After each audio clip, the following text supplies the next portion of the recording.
નમસ્કાર મિત્રો, સ્વાગત છે તમારું અમારી ચેનલ અવનવી વાતોમાં। મિત્રો જય શ્રી કૃષ્ણ, રાધે રાધે। ઘણી નાની નાની વાસ્તુ ટિપ્સ છે જેને તમે અજમાવીને તમારા ઘરમાંથી વાસ્તુ દોષ દૂર કરી શકો છો। જો કે આવી સેંકડો ટિપ્સ છે, પરંતુ અહીં ખાસ 51 ટિપ્સ રજૂ કરવામાં આવી છે। 1. નળમાંથી પાણી ટપકવું એ આર્થિક નુકસાનની નિશાની છે। ટપકતા નળને બને તેટલી વહેલી તકે ઠીક કરો। 2. જો ઘરમાં કોઈ વાસણમાંથી પાણી ટપકતું હોય તો તેને રિપેર કરાવો। 3. જો ધાબા પર રાખેલી પાણીની ટાંકીમાંથી પાણી વહી રહ્યું હોય તો તેનું સમારકામ પણ કરાવો। 4. જો ઘરમાં પૂજા ખંડ હોય તો લાલ કિતાબ નિષ્ણાતની સલાહ લઈને જ પૂજા રૂમ બનાવવો અને કોઈ પણ દેવી દેવતાની એકથી વધુ મૂર્તિ કે તસવીર ન રાખવી। 5. હળદરના થોડા ગઠ્ઠા પીળા કપડામાં બાંધીને તિજોરીમાં રાખો। સાથે જ કેટલીક ગાયો, અત્તરની બોટલો, ચંદનની લાકડીઓ, ચાંદી, તાંબાના સિક્કા વગેરે રાખો। થોડા ચોખાને પીળા કરો અને તિજોરીમાં રાખો। 6. દરરોજ સવારે અને સાંજે કપૂર સળગાવો। જો ઘરમાં કોઈ પણ જગ્યાએ વાસ્તુ દોષ હોય તો તેને બાળ્યા વિના ત્યાં કપૂરનો એક ગઠ્ઠો રાખો। કપૂર બાળવાથી દેવદોષ અને પિતૃદોષનું શમન થાય છે।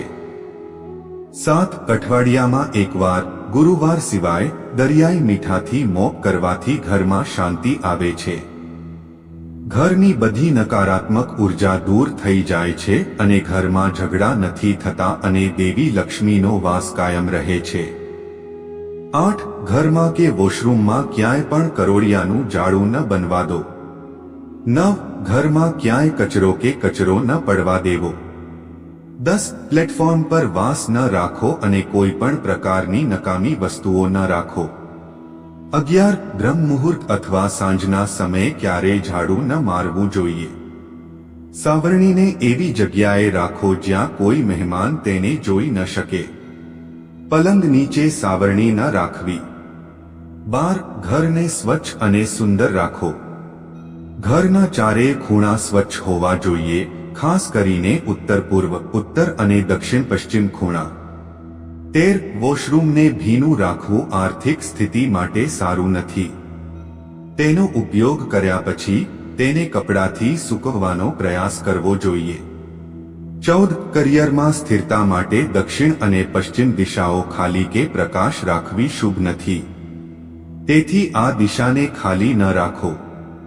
14. ઘરમાં કાળો, ભૂરો, ન રંગેલું ઊની કાપડ, જાંબલી અને વાયોલેટ રંગોનો ઉપયોગ ન કરો, પછી તે બેડશીટ હોય, પડદા હોય કે પછી દિવાલોનો રંગ।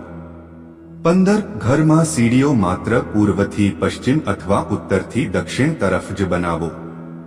ઉત્તર પૂર્વ દિશામાં ક્યારે સીડી ન બનાવો। 1. ઘરમાં ફર્શ, દિવાલ કે છત પર તિરાડો ન પડવા દેવી। જો આવું થાય તો તેમને તરત જ ભરો। ઘરમાં તિરાડો હોવી અશુભ માનવામાં આવે છે। 17. બેડની સામે ક્યારે અરીસો ન રાખો। 18. ડબલ બેડનું ગાદલું બે ભાગમાં ન હોવું જોઈએ। 19. બેડરૂમમાં કોઈ ધાર્મિક ચિત્ર ન હોવું જોઈએ। 20. બેડરૂમમાં લાલ રંગના બલ્બ ન હોવા જોઈએ। વાદળી દીવો કામ કરશે। 21. બગડેલો પલંગ, ઓશિકું, પડદા, બેડશીટ, રજાઈ વગેરે ન રાખો। 22. આ રૂમમાં તૂટેલી પથારી ન હોવી જોઈએ। પલંગનો આકાર શક્ય તેટલો ચોરસ રાખવો જોઈએ। બેડ સીલિંગ બીમની નીચે સ્થાપિત થવો જોઈએ નહીં। બેડરૂમના દરવાજાની સામે બેડ ન મૂકવો। લાકડામાંથી બનેલો પલંગ શ્રેષ્ઠ છે। 23. બેડરૂમમાં સાવરણી, ચંપલ, છાજલીઓ, ઇલેક્ટ્રોનિક વસ્તુઓ, તૂટેલા કે ઘોંઘાટવાળા પંખા, તૂટેલી વસ્તુઓ, જૂના ફાટેલા કપડાં કે પ્લાસ્ટિકની વસ્તુઓ ન રાખો। 24. વોશરૂમમાં વાદળી ડોલ અને નહાવા માટે લાકડાનું કે પથ્થરનું પ્લેટફોર્મ રાખો। બાથરૂમમાં કોઈ પણ પ્રકારની તસવીર ન હોવી જોઈએ, પરંતુ યોગ્ય દિશામાં નાનો અરીસો હોવો જોઈએ। બાથરૂમમાં મની પ્લાન્ટ લગાવવો સારું રહેશે। બાથરૂમમાં વાસ્તુ દોષ દૂર કરવા માટે વાદળી રંગના મગ અને ડોલનો ઉપયોગ કરવો જોઈએ. 25 ઘરની આસપાસ કેળા, તુલસી, મની પ્લાન્ટ, દાડમ, પીપળ, વડ, કેરી, નાળિયેર, વાંસ, જામુન અને જામફળના ઝાડ હોવા જોઈએ અને કાંટાવાળા ન હોવા જોઈએ. 26 સમયાંતરે દરવાજા અને થ્રેશોલ્ડની પૂજા કરો અને તેને સ્વચ્છ અને વ્યવસ્થિત રાખો. 29 ખોટા રંગના પથ્થરનું માળખું કોઈ પણ દિશામાં ન બનાવવું. ફ્લોર ઉત્તરમાં કાળો, ઉત્તર પૂર્વમાં વાદળી, પૂર્વમાં ઘેરો લીલો, દક્ષિણ પૂર્વમાં જાંબલી, દક્ષિણમાં લાલ, દક્ષિણ પશ્ચિમમાં ગુલાબી, પશ્ચિમમાં સફેદ અને ઉત્તર પશ્ચિમમાં રાખોડી રંગનો હોવો જોઈએ. જો તમે અલગ અલગ રંગના પથ્થરો ન લગાવવા માંગતા હોવ તો તમે બધા રૂમમાં ઘેરા લીલા અથવા પીળા રંગના ફ્લોરિંગ લગાવી શકો છો. પીતાંબર પીળા રંગમાં શ્રેષ્ઠ છે. 30 દરેક રૂમ માટે વિવિધ રંગોની સુંદર કાર્પેટ લાવો અને તેને ફેલાવો. તે કાર્પેટને દરરોજ સારી રીતે સાફ રાખો. 3 ઘરના દરેક સ્વરૂપની મધ્યમાં મંદાના માંડે. ઘરના દરવાજાની બહાર રંગોળી બનાવો. રંગોળી અથવા મંડાણે આપણી પ્રાચીન સભ્યતા અને સંસ્કૃતિની સમૃદ્ધિનું પ્રતીક છે. તેનાથી પરિવારમાં સમૃદ્ધિ આવે છે.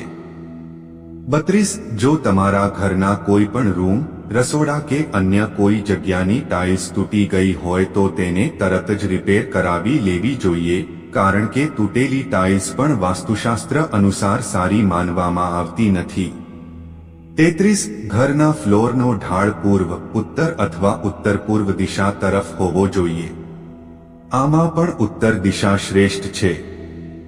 34 ઘરના દરવાજાની અંદર અને બહાર ભગવાન ગણેશના ચિત્રો લગાવવા જોઈએ.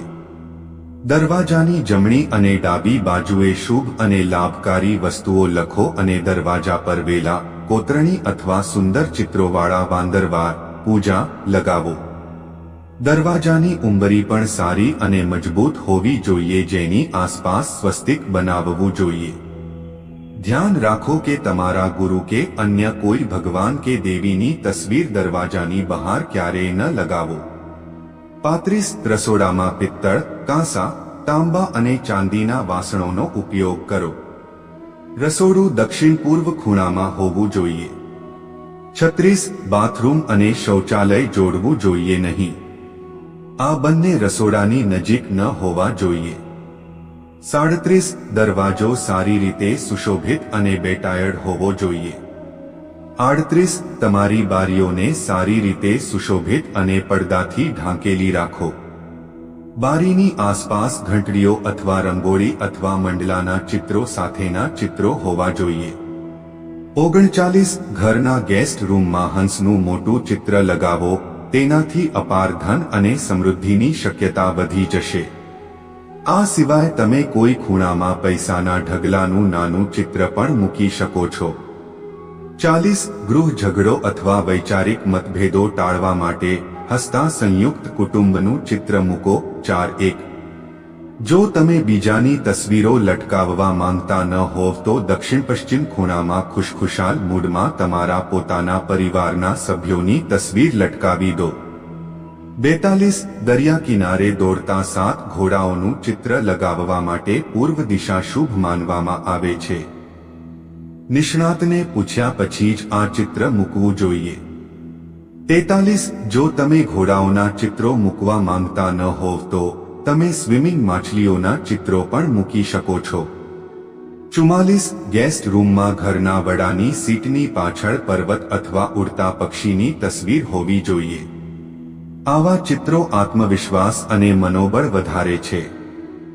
45 ઘરની દક્ષિણ દિવાલ પર હનુમાનજીનું લાલ રંગનું ચિત્ર લગાવો. આના 2 ફાયદા છે. પહેલું એ કે જો તમારો મંગળ અશુભ હશે તો તે શુભ થવા લાગશે અને બીજું એ કે તમારા મનમાં કોઈ પ્રકારનો ડર રહેશે નહીં.